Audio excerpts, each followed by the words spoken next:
لازم نحكيو شوية. رأيتم منذ أيام في شبكة فيس باباه وفيس أمه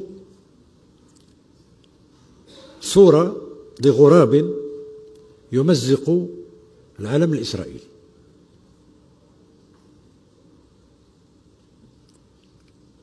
العملية هذه وقعت هنا في الجزائر في سنة 1961 باللارج يا طويل القايمة. كان في العش نتاعو في ثكنة عسكرية،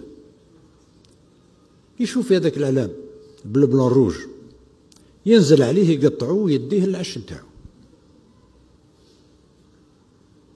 ويلطخوا. الجنود تحينوه وأطلقوا عليه الرصاص فكسروا رجله فسقط. بقى يحوس في الثكنة. وأخبرني أحد المعاونين مع الجيش الفرنسي في ذلك الوقت بعد توقيف القتال، وكان في الحقيقة مناضلا للثورة مدسوس في صفوف الرصاص، قال لي: يا فلان والله أنا شاهد بأنهم عقدوا مجلسا عسكريا وحكموا عليه بالسجن المؤبد. وكان لي الحظ أنني صورته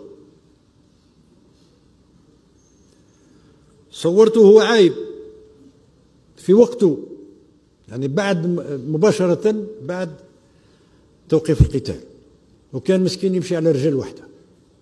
حكمناه وداويناه وارتاح، ولا طار العش نتاعو وبدا يعرش علينا من فوق. هذا الصورة نتاعو موجودة عندي. على كل حال يمكن نعتها لكم فيما بعد. أنا صورته بنفسي لأن الدار هذيك سكناها احنا مباشرة بعد توقيف القتال.